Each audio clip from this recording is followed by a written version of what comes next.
Akala ko January ngayon.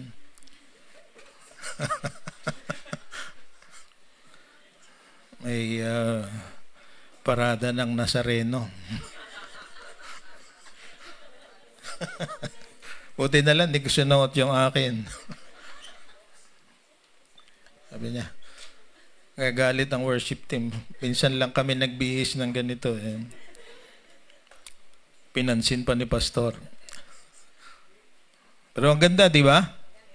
Ang ganda. Ang ganda ng kulay. Kulay ng kadakilaan. Pero hindi ng Nazareno, kundi ng ating Panginoon. Royalty and sacrifice. So, unang linggo ng pangalawang half ng taon. Diba? So, kaya patuloy tayo. Ating kukompletohin ang ating pag-aaral sa ating chapter ng Lucas ngayon. Chapter 7.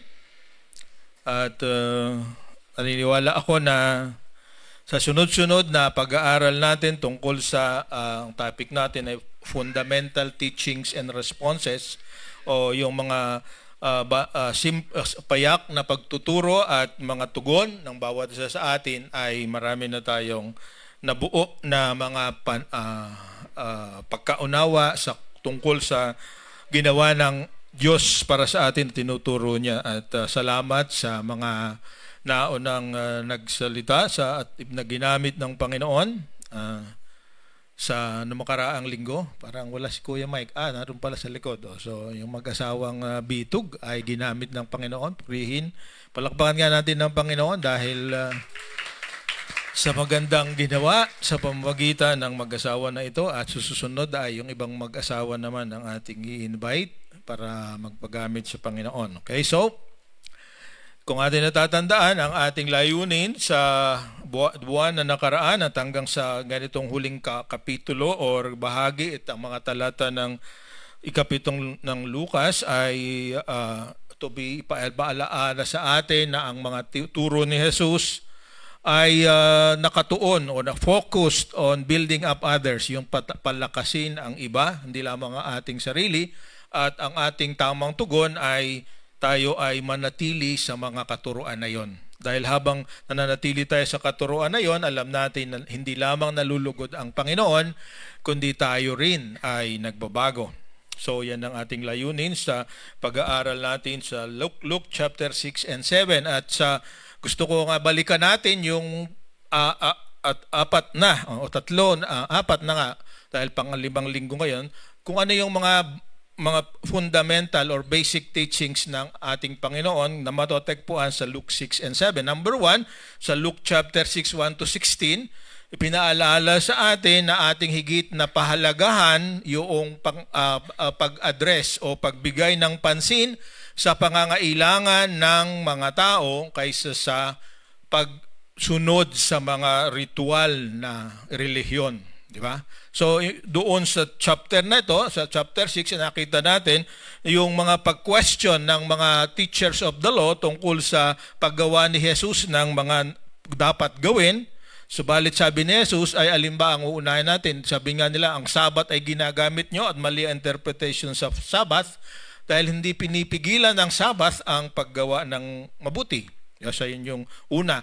Kung ano yung pangangailangan, anumang araw ito, kahit ito'y araw ng pamamahinga ng mga Hudyo, ang sabi niya, pag merong kailangang mabuting gawin dahil merong buhay na nakanganib o merong pangangailangan na kailangan ma-provide, yun ang uunahin natin at hindi yung pagsunod sa mga ritual at mga tradisyon ng tao. Kasi yun yung nangyari naman ay mga idinagdag ng tao, ganyan ay 613 details doon sa 10 Commandments. So, sabi ng ating Panginoon, mas importante yung meeting human needs than observing religious rites. So, pangalawang Sunday ay ating pinag-usapan ang tungkol sa, nagsabi namin nga yung Sermon on the Plain.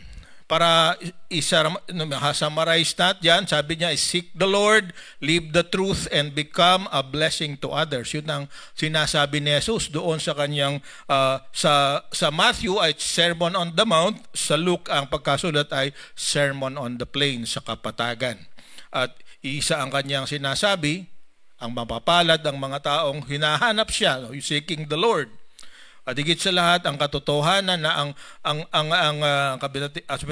ang pagmamahal sa kapwa ay mahirap, pero habi niya ang hangganan pati kaaway mamahalin mo. Diba? Sabi yung katotohanan. At kahit kaaway mo, pagpalain mo, dahil kapag pinagpala mo yung kaaway mo, eventually magiging kaibigan mo siya. On the third Sunday ng July, the Lord is compassionate to those who act in faith and even to them who are reluctant to ask for help. Kung natatandaan natin, ito yung istorya, kasaysayan ng isang Roman centurion o yung kapitan ng sandaang mga sundalo na lumapit kay Jesus para yung kanyang alipin o kanyang servant na nanganganib ang buhay ay gumaling. At pinagbigyan siya dahil sabi ni Jesus Christ tungkol sa Roman centurion, sabi niya, hindi pa ako nakakita ng kasing lalim ng pananampalataya ng taong ito kumpara sa mga tao sa Israel. So, ang pamparaan para makuha natin ang atensyon at higit sa lahat ang tugon ng Panginoon is faith. Pero merong isa, yung widow na ang anak ay namatay at ililibing na nga, nang nakita niya susanain, nakasalubong, nakita niya yung magiging kalagayan ng nanay kapag wala na yung anak, kaya binuhay niyo yung patay. O ni-resurrect or resuscitate. So yan yung pangatlong linggo. Pang-apat, noong Sunday, ang involved na ngayon ay mismong nagpakilala kay Jesus, si John the Baptist. Dahil sa nangyayari sa kasyan niya, pinakulong ni Herod Antipas dahil kino-question niya yung pagiging asawa ni Herod Antipas sa asawa ng kanyang kapatid na si Philip. So noon ay nag-aagawan na rin ng asawa. Ito'y padalawang hari nag-aagawan ng asawa. At kinondena ni Juan Bautista ang kanyang ginagawa. Sabi mali, pinakulong siya. Nung siya nasa kulungan na, katulad din natin kapag tayo ay let's say, nalimitado ang magagawa dahil tayo ay na-confine sa isang lugar, tayo ay maaring magkaroon ng pag-aalinlangan. Kasi ang iniisip ni Juan Bautista, ang Mesiyas na ipinakilala niya ay naroon para magpalaya sa kanila. Pero siya ang unang-unang nakakulong. So dumadaan tayo sa panahon ng buhay na sabi natin, ginagawa natin ang mabuti, regular tayong nagsisimba, nagbibigay tayo ng tapat sa bahagi ng ating kinikita, tumutulong tayo sa kapwa, at marami pa iba. Pero kuminsan, bakit ganun? Parang kuminsan yung walang ginagawa, siyang parang masaya, maganda ang kalagayan sa buhay. So ang bunga, doubt. Pero hindi kinundana ni Jesus yung doubt. Ang totoo, ang ginawa niya, sabi niya sa ating pag-aaral, he did acts, gumawa siya ng paraan para patunayan kay Juan Bautista na ang kanyang pag-aalinlangan ay walang batayan at walang kabuluhan. So kung tayo nag-aalinlangan paminsan-minsan, the Lord understands. Bibig sabihin, pag tayo nag-aalinlangan, tayo ay nagkakasala. It's the same thing as temptation. Temptation is neutral. You do not commit sin when you are tempted, but when you are overcome by temptation, that's the only time you commit sin. Lahat tayo ay natutokso kuminsan na magkasala. Amen? Pero kapag hindi tayo nag-give in sa our desire, sabi sa James chapter 1, wala pa rin tayong kasalanan. At ang maganda sa lahat, kahit nga nagkasala ka na, the door is still open. At yun ang ating istorya ngayon. Kahit tayo ay nagkasala, pwede pa rin tayong tanggapin ng Panginoon. Kasi tinatanggap na tayo, He is accepting us, He is forgiving us, not because of what we are, not what we are, but who Jesus is. Napakagandang pakinggan, ba? Hindi dahil sa akin, kundi dahil kay Jesus. Ang kapatawaran ng Diyos ay hindi dahil sa akin, kundi dahil sa ginawa ni Jesus. Amen? Palakpakan nga natin ng Panginoon. Diba? Napakasarap isipin. So, ang ating overall summary ng pag-uusapan natin, explain ko sa inyo, is God accepts us based on what Jesus did and not on how we see ourselves. Tinatanggap tayo ng Panginoon dahil sa ginawa ng kanyang anak na si Jesus at hindi dahil sa kung anong tingin natin sa ating sarili. Kasi ang tingin natin sa ating sarili, it affects our choices, it affects our decisions, it affects our behavior, it affects every aspect of our life. Amen? Kung anong tingin mo sa sarili mo, kalimitan, yun din ang tingin sa kapwa mo. At dahil sa tingin mo na yon, meron kang gagawin na kung minsay makakasakit sa kanya at sa iyo. Pero kahit ganon, tatanggapin ka pa rin ni Jesus. That's our statement for today. So ating buksan ang ating mga aklat sa Luke chapter 7. At tapusin natin ang kabanata at sa Sunday magkisimula tayo ng bagong chapter. Ito ay tungkol sa dalawang tao. At ating pakinggan ang ating istorya sa wikang Tagalog muna. Sabi na sa heading sa Magandang Balita Biblia, binuhusan ng pabango ang mga paa ni Jesus. Okay, so sabayan niyo ako sa pakinggan natin ang sinasabi sa Luke chapter 7, 36 to 50. Inanyayahan si Jesus ng isa sa mga Pariseo upang makasalon niya. Pumunta naman siya sa bahay nito at dumulog sa hapag. Sa hapag yata yan. Sa bayang iyon ay may isang babaeng makasalanan. Nabalitaan niyang kumakain si Jesus sa bahay ng Pariseo. Kaya nagdala siya ng pabangong nasa sisidlang alabastro. Lumapit siya sa likuran ni Jesus sa gawing paanan. Umiyak na binasa niya ng kanyang mga luha ang mga paa ni Jesus. Pinunasan niya ng kanyang sariling buhok, hinalikan at binuhusan ng pabango ang mga paa. Dapat ni Jesus, hindi nito. Medyo hindi agree sa pronoun. Okay, so nang ito'y makita ng Pariseyong nag-anyaya kay Jesus, nasabi nito sa sarili, kung totoong propeta ang taong ito, dapat ay alam niya na ang babaeng humahawak sa kanyang paa ay isang makasalanan. Bilang tugon sa iniisip ni Simon, binigyan na ng pangalan ang Pariseo.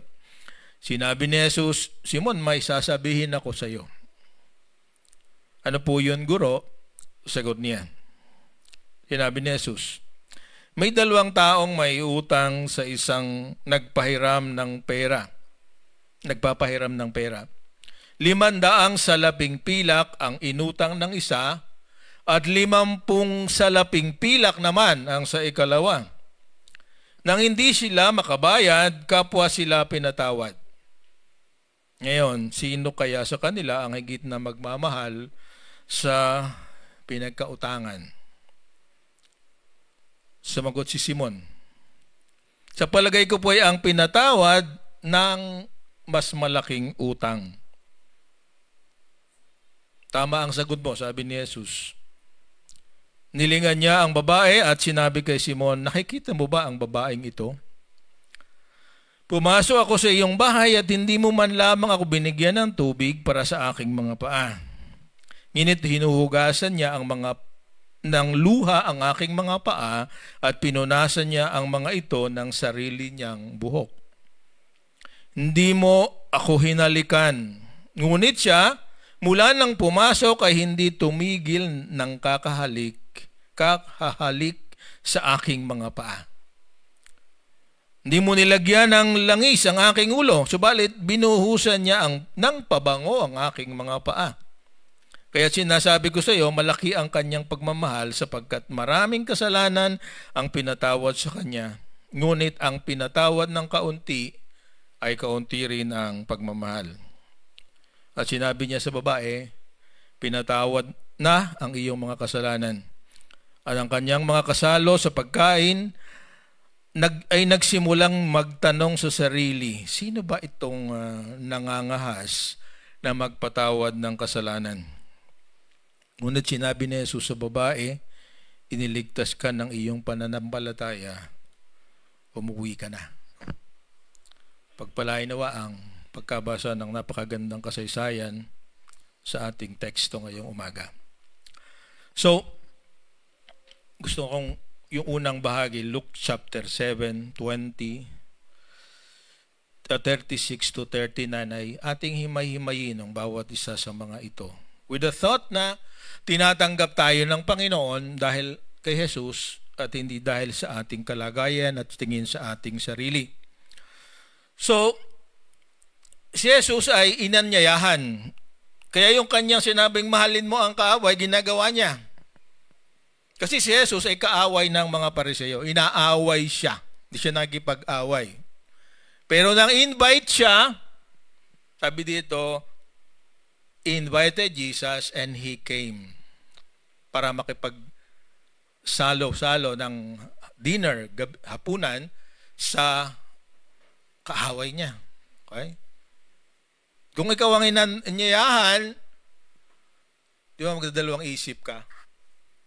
Paano kung meron siyang masamang tangka, kaya niya ako inanyayahan? Actually, totoo yung nangyari. Pag sa bandang huli, malalaman natin, yung pag-invite na yon ay hindi expression ng pagtanggap, kundi ibang bagay. So, mamaya natin i-explain kung bakit ganon. So, si Jesus, courageous, matapang. Ini-invite, pumunta. Diba? So, yun ang ating tingnan. So, nung sila ay kumakain na, merong isang gate crusher. Diba? Hindi man invited, dumating. Isang babae na sabi makasalanan. A woman in the town that had lived a sinful life. Okay? Ang sabi sa ibang mga komentary at ibang mga paliwanag, ang babae na ito ay isang maaring kasakalsulukuyan na isang prostitute or dating prostitute.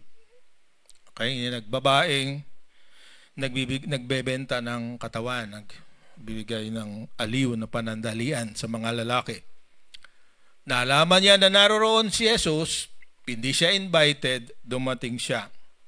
At meron siyang daladalang regalo. Yung perfumed alabaster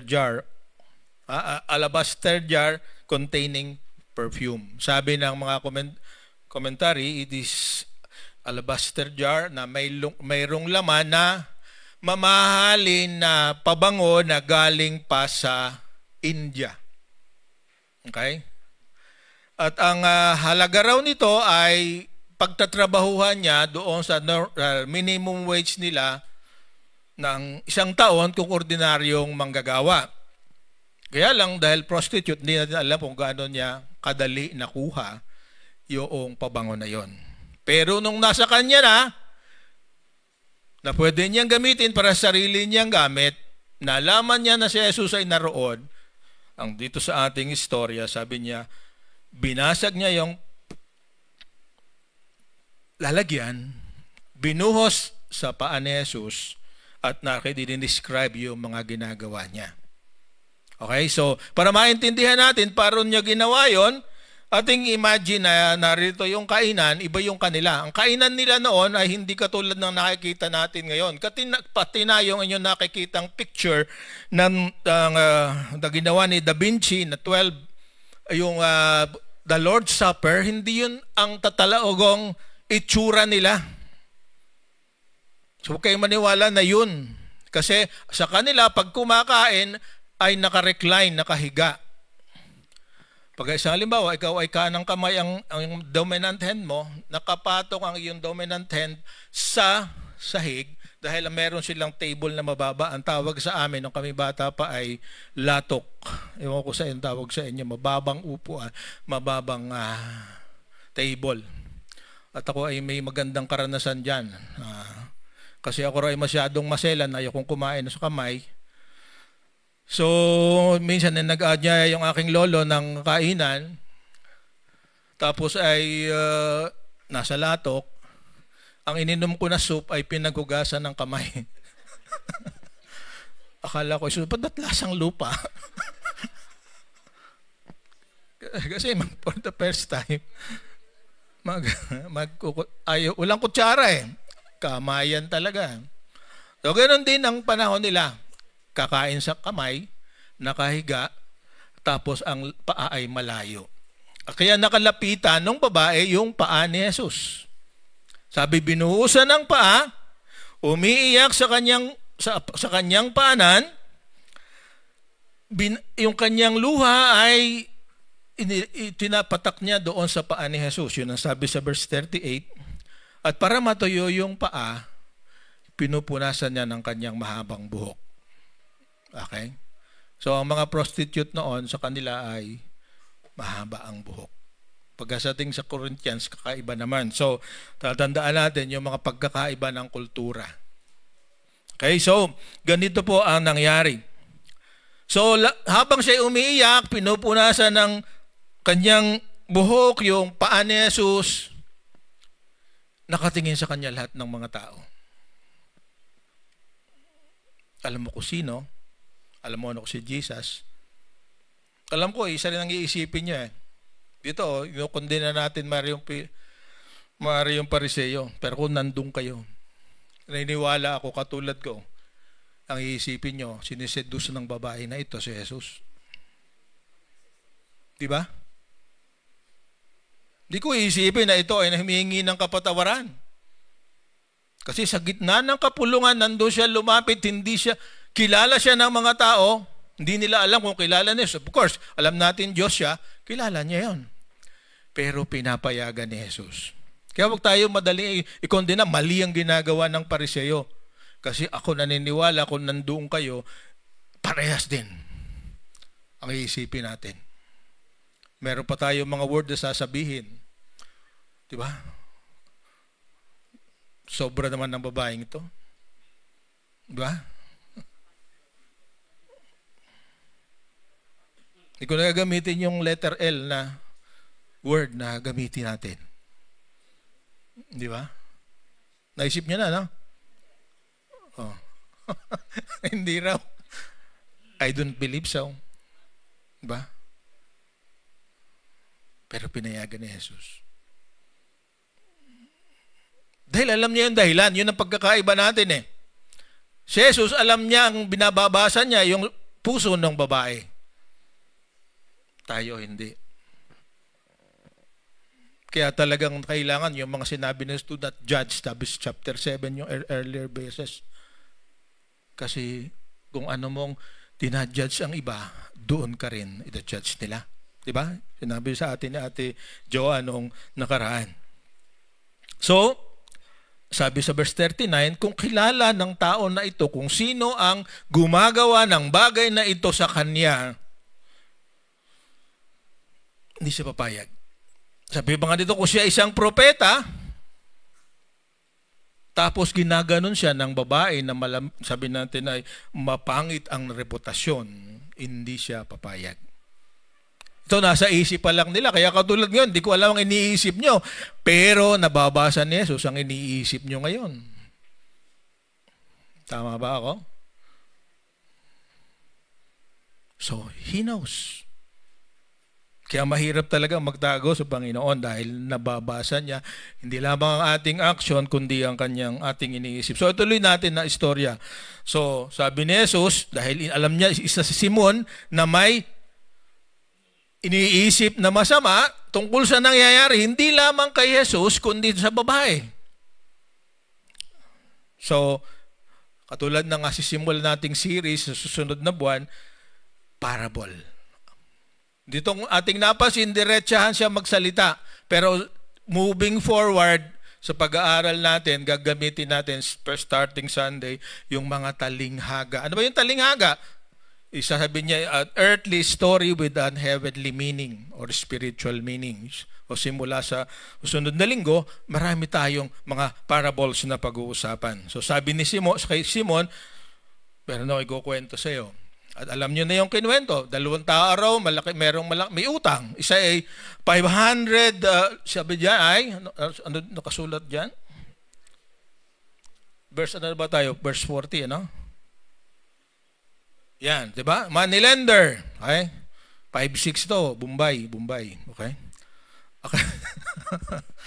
Baka may Bombay din. Sorry. Paano tawag doon? Mali pala yun. No? 2 people owed money to a certain money lender. One owed him 500 denarii and the other 50. Diba? 10 times, di ba? 50 times 10 is 500. Ano bang ibig sabihin yan? Bawat tao na nagtatrabaho ng minimum wage, they are given 1 denarius every day. So kung siya ay binigyan, merong utang na 540, tama ba?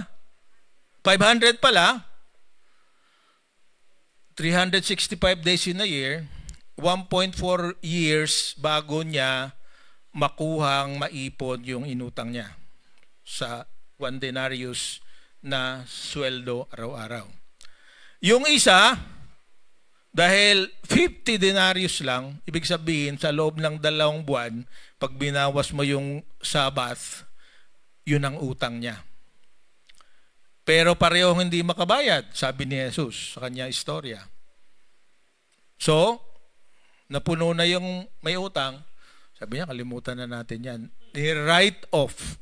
Diba? Yan ang term natin sa accounting. Write off the bad debts. Diba? Kinalimutan na niya. Kaya ang tanong ni Jesus ngayon kay Simon, sino kaya sa dalawa ang higit na magpapasalamat at magmamahal doon sa kinalimutan, doon sa money lender na pinatawad yung dalawa? Isang maliit, 10 times, ng isang malaki at isang maliit, 10 times ang pagka-value ng isa. Sabi ngayon ni Simon, sabi niya, siyempre yung mas malaki ang utang. Siyempre mas dapat nagpapasalamat yon. Of course, yun yung expectation, di ba? So, I suppose the one who had a bigger death. Sabi ni Jesus, tama ka. You have judged correctly. So, tuloy natin yung ating istorya. So, sabi ngayon, doon sa 48, tama ba? Sa 47, 44 to 47, kaya na. So, tumingin si Jesus sa babae habang nagsasalita kay Simon. Okay? Kinukumpara ngayon. Sabi niya, do you see this woman? Sabi niya, I came into your house. You did not give me water for my feet. But she wet my hair with tears and wiped them with her hair. You did not give me a kiss, but this woman, from the time I entered, and stopped kissing my feet. You did not put oil on my head, but she has poured perfume on my feet. So, makikita natin dito, parang nagko-complain si Jesus. Kasi ang totoo, ang kanilang tradisyon, kapag ina-invite ka sa bahay ng sinuman, kung ikaw ay talagang nagiging hospitable at nire-respeto mo yung bisita mo, ito yung gagawin niya. Water, tabi na? Water, ano kailangan? Tubig, okay? Water, kiss, and oil. Dapat ito, sa pagdating ng bisita mo, ito yung gagawin mo sa kanya. Kasi sila ay nakasandalyas lang noon. So sigurado, kahit na tag-araw, maraming alikabok dahil hindi na lupa sa kanila. Kung tag-ulan naman, medyo maputik. Kaya ang kailangan ng tao na yung in-invite ay bigyan mo ng tubig para hugasan ng paa. At kalimitan nga, merong mga servants na sasalubong para gawin yung serbisyo na standard welcome procedures o ethical procedures sa kanyang pagtanggap sa bisita. Pero sabi ni Jesus sa kanya, itong tatlong ito, kahit isa, wala kang ginawa. Ba? So, balikan ko yung sinabi ko kanina. Delikado ang ginawa ni Jesus. Alam niya ang pwedeng mangyari. Pero ang totoo, kaya nga laroon siya, hindi kaya in-invite si Jesus ay para painan. Yun ang ginagawa nila. Hahanapan ng mali. Kaya sinama sa bahay.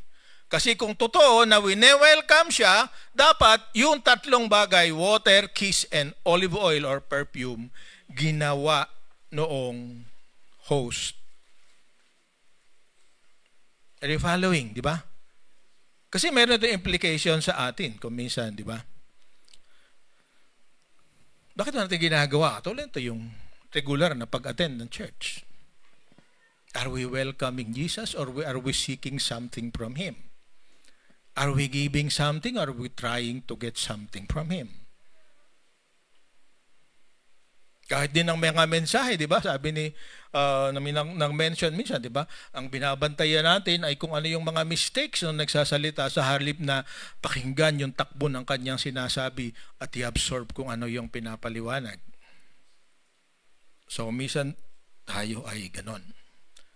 So, ang sabi ngayon ni Jesus sa kanya, dahil itong babae, na-acknowledge niya yung kanyang kasalanan, sabi sa verse 47, I tell you, her many sins have been forgiven as His great love has shown. So nababasa ni Jesus, yung ginagawa noong babae, yung ginagawa niya yun is not to seduce him, but to really to worship Him. Wine-welcome niya sa presensya niya yung Jesus. Dahil yung tubig, yung halik, sa paapa nga, hindi sa chicks, yun ang sa Middle East, di ba? Na nakukuha na rin natin ngayon, ang uso na sa atin ngayon, beso-beso, di ba? Pagka close friend, pag nakita, beso-beso. Di ba? Sa kanila ganun hanggang ngayon. At higit sa lahat, meron pang pabango na ibinibigay, ina-anoint ang oil in respect. Hindi ginawa ni Simon kay Jesus yung inaasahan dahil sa kanyang tradisyon at kultura. Kaya sabi ni Jesus, siya ang higit kong nagpahayag ng pagmamahal sa akin. So yan ang ating istorya sa verse 48 to 50. Sabi doon, humarap siya sa babae. Sabi niya, Jesus said to her, your sins are forgiven. The other guests began to say among themselves, who is this who even forgives sins? Jesus said to the woman, your faith has saved you. Go in peace. So, kita natin ng pagkakaiba. While the religious condemned the woman, rejected the sinful woman, Jesus accepted her because of the proper worship and proper acceptance that the woman displayed. Okay? The unconditional and unqualified acceptance from Jesus actually led her to repentance. Of course, napakaraming istorya nito na wala naman tayong basehan. Sinasabi ng iba, ito ay si Mary Magdalene, pero wala tayong proof na siya yun. But one thing we are sure, when we express our worship, kahit tayo'y makasalanan pa, kahit hindi pa pinapatawad ang kasalanan, tinatanggap yun ng Panginoon.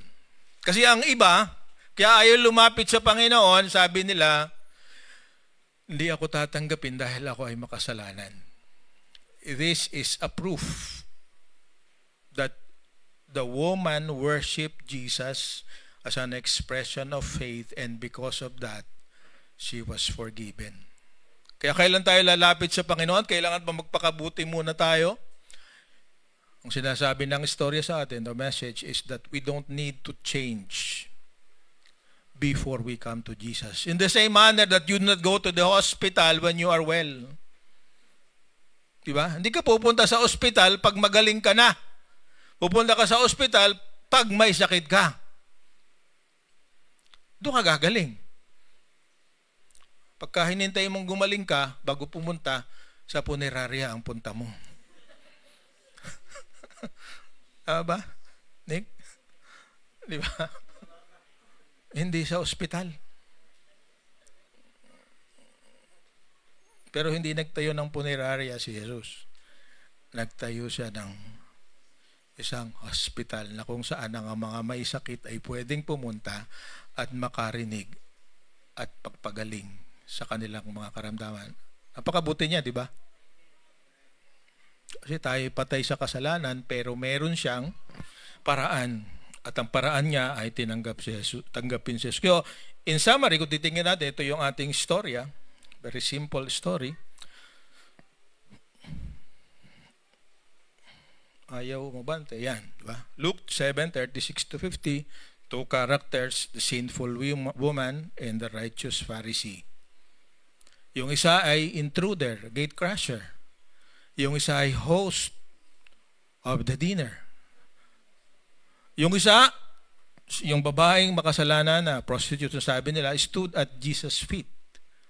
Yung host normally sits at the head of the table, doon sa dulo, di ba? Tulad din natin, di ba? Pag yun daw magbabayad ay yung naroroon sa table na malayo sa pagkain. Unfair, di ba?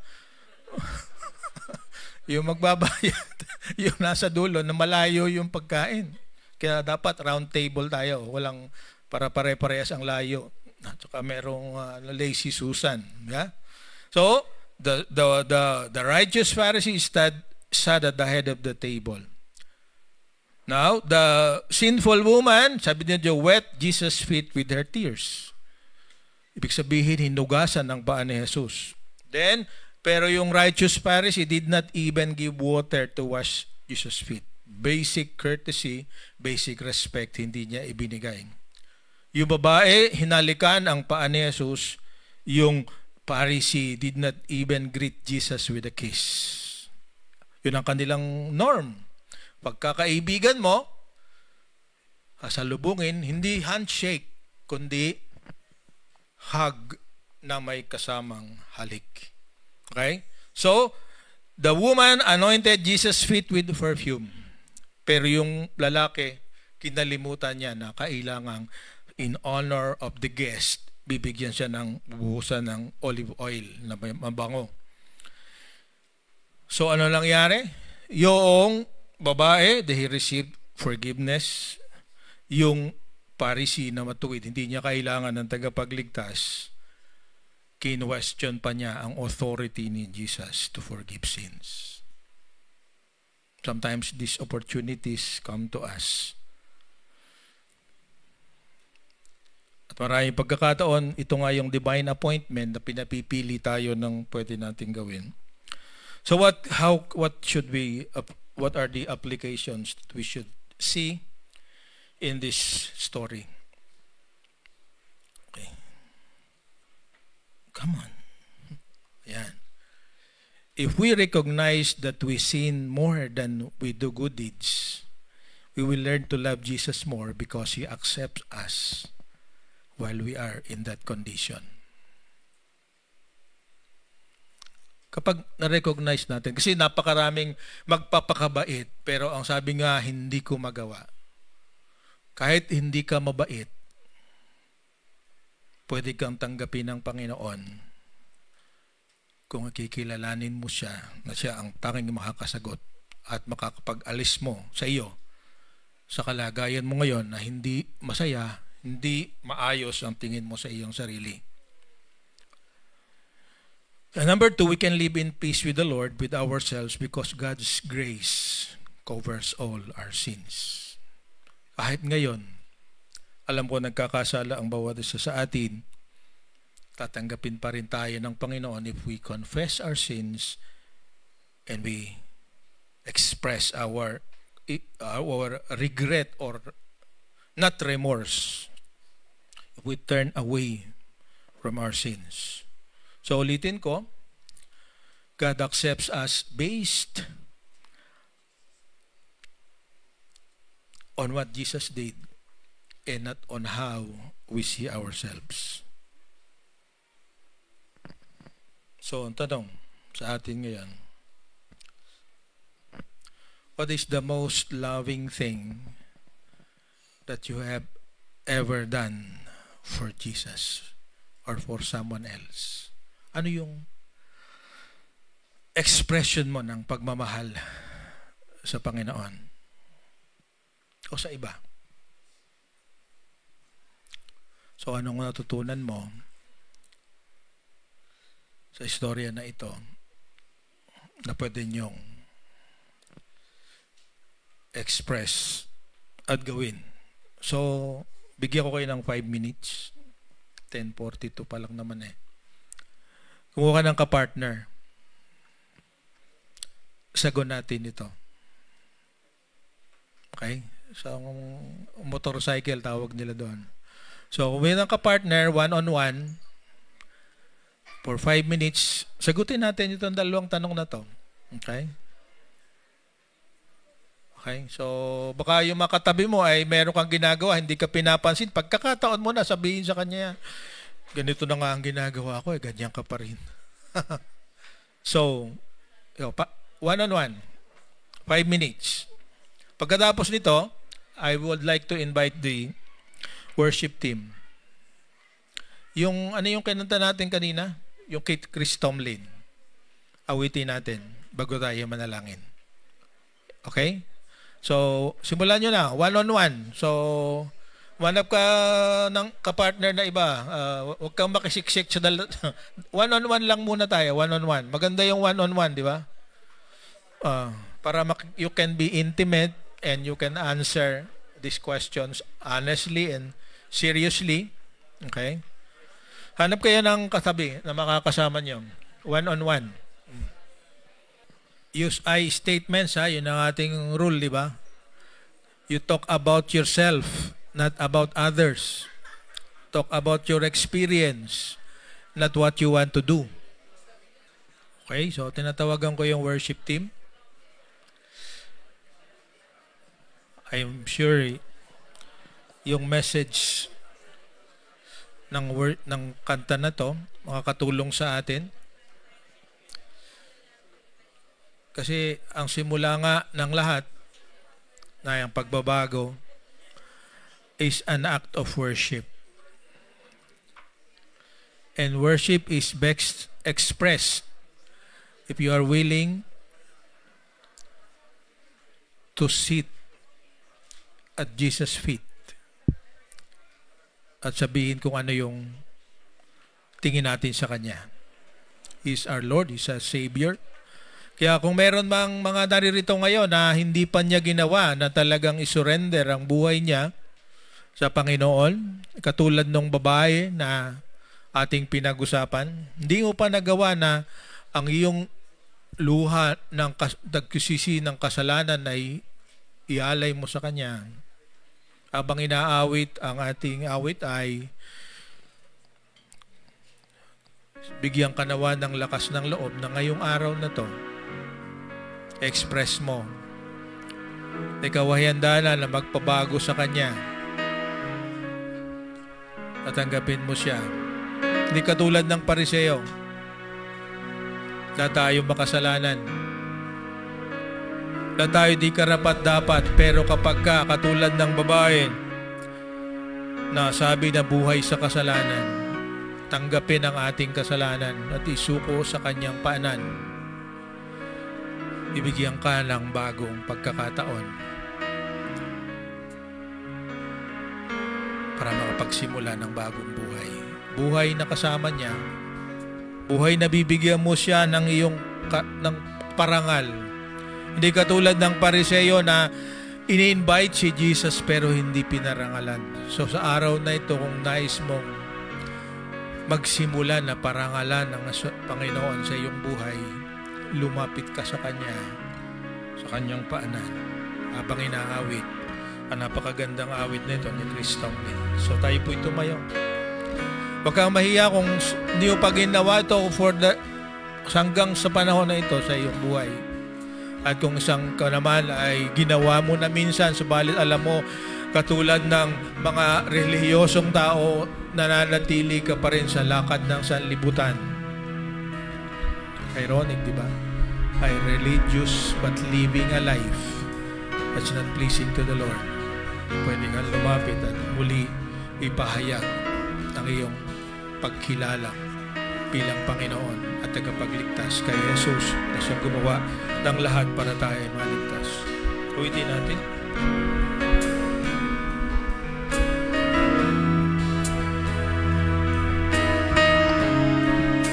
Uwitin natin sa ating puso ang awit na ito.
The crown of a woman is her hair. Ang korona ng babae ang kanyang buhok. Ang babaeng makasalanan, ginamit niya ang korona niya para hugasan at punasan ang paa ng Panginoon. Ang crown ay ang mga bagay na nagkukontrol sa ating kaisipan. Kung tayo ay kontrolado ng tradisyon, kontrolado ng ating nakaraan, ngayong araw na ito, naanyayaan ka ng Panginoon para yung korona na yun, na ang totoo ay pinalatan niya ng koronang tinig, ay magkaroon ng kapangyarihan sa iyo. Ang tanging paraan para magkaroon ng bunga at resulta sa buhay mo, ang koronang tiniis ng Panginoon, ay pag-ila ang iyong sariling korona, ang iyong pride, ang iyong pagmamataas, ang iyong gawa, ay isuko mo sa Panginoon. Kung hindi tatakot ka lumakad para, pwede mo itaas ang iyong kamay at manalangin ka sa sandaling ito. Panginoon, kinikilala kita. Ako ay makasalanan. Simula sa araw na ito, baguhin mo ako sa pamamagitan ng paglilinis at pagpapatawad sa akin ng mga kasalanan. So, awitin natin one more time. At habang inaawit, binibigyan natin ng pagkakataon to surrender your life to the Lord. At the feet of Jesus, to witness of mercy and love.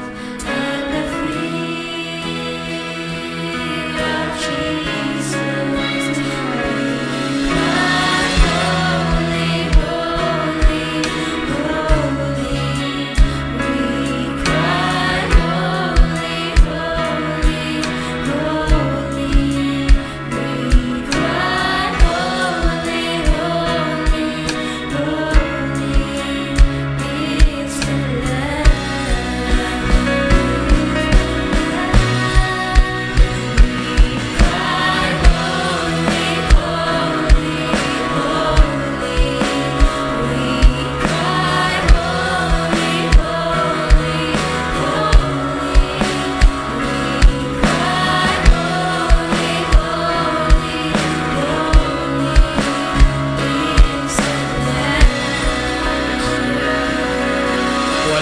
banal kundi kayo lamang, Panginoon. Banal ka dahil hindi ka namin kayang ilagay sa isang kahon. Banal ka at ikaw ay separate from us dahil kay ko lamang ang may kapangyarihan na walang makakapantay. Banal ka, Panginoon, dahil ang lahat ng lumalapit sa iyo ay hindi niyo tinatanggihan. Aking dalangin ang sino man na naririto ngayon, anuman ang kanyang pasya sa kanyang buhay, nawa sa tamang panahon na sa tamang pagkakataon maglakas loob siya katulad ng babae na makasalanan na kahit hindi naanyayahan ay lumapit sa iyo, Panginoon. Tanggalin mo rin ang anumang kaisipan namin na katulad ng Pariseo na si Simon, Panginoon. Huwag namang isipin ng bawat isa sa amin na kami ay mabuti. Kami makasalanan, naghihintay ng gabay ng Espiritu Santo para magawa namin ang kalooban ninyo, Panginoon. Sa araw-araw nawa ay maramdaman ng mga tao ang kabanhalan na ibinigay mo sa amin. Naway sa maging hospitable at tama kami sa pagtanggap kanino man. Tanggalin mo sa amin ang anumang desire na hatulan ang taong nang hindi ginagawa ang katulad ng ginagawa namin. Unawain nawa namin sila katulad ng pag-unawa mo sa babae. At nawa lagi naming malaala na pinatawad mo na kami. Tinanggap mo kami for who you are and not for who we are. Salamat po, Panginoon. Ito pong aming dalangin sa pangalan ni Jesus. Lahat tayo magsabi ng Amen. Palakpakan natin ang Panginoon.